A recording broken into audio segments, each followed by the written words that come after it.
Aseel Mousa joins us from Egypt. And hopefully we have Donia Abousitta in Gaza. Aseel is an accomplished journalist and writes for the Electronic Intifada, The Guardian, The Intercept, Middle East Eye, and Al Jazeera English. Aseel, we'll go to you first. It's so good to see you. Tell us about where you are now and your process of leaving Gaza. I know that it wasn't an easy one. Tell us about your work now and where you are. Hi, Noura. Thank you so much for hosting me. Now I am in Cairo.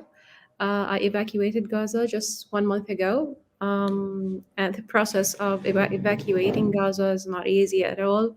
Um, Everyone who wants to evacuate Gaza should pay $5,000 for each adult and $2,500 for each child in order to be allowed to travel. Personally, after paying this money for me and my family, we had to wait for 25 days for our names in order to be included in the list that would be allowed to travel through the Rafah crossing um, on on March 17. And actually, the process of evacuating Gaza is exhausting psychologically. Leaving your home and your country, um, and maybe we feel a little bit safe here in Cairo, uh, but actually, my friends, my family are stuck in Gaza, and they are all waiting for their fate. So being safe in another country doesn't mean feeling comfortable, and actually leaving your beloved ones in Gaza and knowing that your country is still being bombed and your favorite places are being targeted is also hard.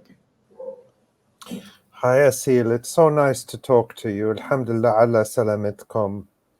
And Hi, Ali.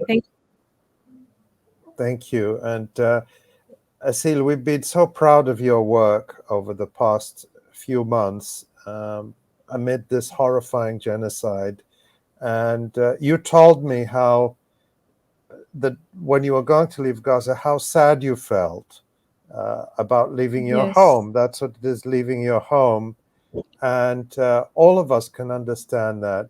Um, tell us about what you left behind in Gaza. I'm talking about now the immediate situation. What did you experience in the last few months, and what did the people around you experience? We've read your articles, we see the news, but we want to hear from you what you can tell us. Okay, I lived in Gaza, the rubble of my home, but I can't wait to go back to Gaza and build a tent on the rubble of my home and to stay there again. I left my friends, my colleagues, my family members. Um, the situation in Gaza is dire. It's actually unbearable. No one can fathom being under Israeli bombardment for the seventh month, being prevented of the necessary food and the basic essentials. People now are suffering in getting milk for their children or even getting diapers for them. Um, Everyone waits for his fate. Um, and the whole world that knows that there's no electricity, no internet, no drinkable or even undrinkable water in Gaza. Um, People were killed while being trying to get some flour to their families. Um, the situation there is catastrophic. Aseel, can you you I have so much admiration for you because you're just you've been working just relentlessly over the last 6.5 months. You've been writing for all of these different outlets, including the Electronic Intifada. What is it like working as a journalist under the conditions that you have been working in, and what are some of the stories that have stuck with you the most? Okay. First of all, I just want to say that I'm so proud to work for the Electronic Intifada. And I'm so proud to work with you, Noura and Ali. And thank you for the supporting you gave to me through the month I lived in Gaza, and even when I arrived to Cairo. And according to working as a journalist in Gaza, it's very hard and it's risky. And actually, I was worried about my family, because hundreds of journalists were killed along with their families, and a lot of them were threatened to be killed. Um, Actually, I was nominated by Reporters Without Borders to receive the UNESCO Can Award Press Freedom Prize. And I was told by Reporters Without Borders when I was displaced in Rafah, but I actually didn't tell my family. Um, I hide this news because I felt if I told them, they will feel more worried. Um, as I was nominated with وائل الدحدوح, معتز عزايزة, and Ala Zanoun. We know that Israel killed the family members of وائل الدحدوح, and it threatened Mu'taz to kill him and even to kill his family. And actually, Ula was injured by Israel, so I was afraid to tell them. And according to the stories I wrote and through the Israeli aggression in Gaza, actually every story I write affects me very personally. I still remember all the details I documented about the suffering of my people in Gaza. But perhaps one of the articles that exhausted me psychologically when I wrote it was a piece I wrote about my friend and colleague Mahmoud Anaouq. Mahmoud was 25 years old when Israel targeted his home and killed him, along with his father, sisters, and brothers. Mahmoud was working for human rights organizations, and he was very ambitious, was very polite. I wrote that story just to tell the world that our martyrs who are being killed by Israel um, are not numbers. They are innocent people. They have dreams. They have families. They have beloved ones. Um, I used to consider Mahmoud as my younger brother. Um, and 2 days before Israel killed him, he texted me and asking me if I need any help as he was killed in Deir el-Balah. Deir el-Balah is in the middle of the Gaza Strip. And it was claimed to be a safe area by Israel, but it wasn't at all. So writing about a friend exhausted me psychologically, but I had to do this. I had to tell the whole world about Mahmoud and the innocent people in Gaza. And actually, there's another story I wrote for The Guardian. It was about the Palestinian woman. Her name was Hanan. Hanan was forced to give birth in her home um, without any essentials. She was assisted by a nurse who was displaced in her home. Um, when Hanan told me the details of giving birth at home, I was like shocked and how you managed to bear all this pain. Um, Actually, the people and the displaced people in Hanan's house used the light of their phones in order to facilitate the delivery of Hanan. So these two stories just broke my heart. Yeah. Yeah. Allah yarhamu Mahmoud and Naouq and all the martyrs. It's an unbearable toll. And everyone in Gaza who we speak to, who we know, has lost so many friends, so many members of their families. And they often say we don't have time even to grieve because you're just trying to Yes. survive from one day to the next. I want to show a tweet that you made just, I think, in the last couple of days. Um, it's a very simple tweet. I think we can put it up on the screen. And it's about the sea in Okay. Gaza. You say, "This is our sea, the Gaza Sea, our safe haven." Aseel, I want to ask you what you mean by that. Tell us about the sea in Gaza, what it means to you and what it means to people there. Yeah. Wallah, I miss Gaza Sea. Even the people who are in Gaza are missing the Gaza Sea. Uh, Actually, when I was in Gaza, I didn't see the sea for 3 months when I was displaced in Al Maghazi refugee camp, which is in the middle of the Gaza Strip. But when I evacuated the Al Maghazi refugee camp because it was threatened to be bombed, and when I moved to Rafah, I passed by the sea and I saw the sea, and it was like a little bit of relief. Um, I saw the people who were sitting on the beach while the sound of the warplanes are annoying them. Um, so when I left Gaza and evacuated the Strip and moved to Egypt, I saw a tweet for my friend Mahal Husseini. Mm. Um, I think she was visiting the sea, even though she is being displaced for the third time. And I was a little bit jealous that she went to the sea. We Gazans have no more beautiful place than our sea.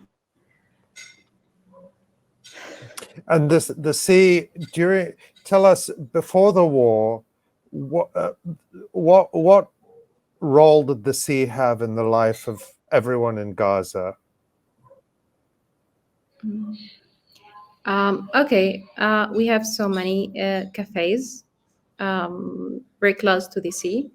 Um, they're, they all were bombed by Israel. It was our safe haven, as I mentioned in my tweet. Um, it's so hard to travel from Gaza, so we spend our vacations by going to the sea. We have um, to spend time with ourselves very close to the sea. Um, that means everything for us. It's the nicest place in Gaza. When I want to go out with my friends or my family or my relatives, we think together where will we go, and we then end up deciding to go to the sea. Gaza is 360 kilometers, and we can travel outside easily. So it's our only heaven. Aseel, you mentioned that now you're in Cairo, you are in relative safety, you have water, food, shelter. I hope that you have all of those things. Um, but you said you can't wait to go back to Gaza and to to put up a tent by the rubble of your home. Why do you feel that way? Okay, look, all Gazans who evacuated Gaza say the same thing I'm telling to you right now. They all want to go back. Uh, we don't belong to any piece of land but Gaza. Um, I evacuated Gaza, but my soul is still there in Gaza. And I say this, my parents say this, and my younger brothers and sisters say the same thing. Actually, when I evacuated Gaza, I was with my family, and my youngest brother, whose name is Hamoud. Hamoud is 13 years old. He was very afraid and worried when we were in Rafah, especially when the Israeli occupation threatened to conduct a ground invasion. And he was asking me and my older brother, who lives in the USA, please do anything. Just help us to go out of Gaza. And I swear to God, when we arrived Egypt, and we stayed in a fancy place for the first week, we stayed in Egypt. He told me, I see, please, can we go back to Gaza? Even the children can't bear the life away from our Gaza. And in Cairo, I assume that there are many other Palestinians who have had to evacuate, but are like you and your family planning on going back as soon as possible. What are the conversations like with with those Gazans in exile, in temporary exile in Cairo? How are you continuing to form community and solidarity there? Um, Actually, I'm lucky to have some of my extended family members here in Cairo. Eid al-Fitr was a few days ago. They came to visit, and we used in Gaza so many kinds of sweets and coffee and some drinks. But here in Gaza, here in Egypt, um, we sat in front of each other and asking each other, when will we return? Um, when will we go back to Gaza? Um, we speak about the suffering of the Palestinian people in Gaza. We speak about the Israeli bombardment in Rafah, Nusayrat, Deir al-Balah, Maghazi, Beit Lahia, Jabalia, Tel el-Hawa. We speak about every single neighborhood in Gaza. We keep looking at our phones and following the news, um, and making sure that our relatives are safe or not. Um, we do nothing but talking about Gaza and dreaming of going back to our homes or even the rubble of our homes. Actually, yesterday I was with a friend who came from Gaza just 2 days ago. He was saying, I cannot even eat. My stomach just used to eat so little quantities of food. So even though here there is food and there's water, uh, I feel I can't even drink or eat. I think of my parents who are in Gaza. I think of my friends. So we just belong to our homeland. We don't belong to So your any. Yeah. parents are still in Gaza? No, no, I'm talking about my friend. My parents are Oh, here in Gaza. I see, Sorry, I here see. in Okay, Egypt. yeah, yeah, yeah. Um, the Aseel, you've been writing not just for the Electronic Intifada, but for international media.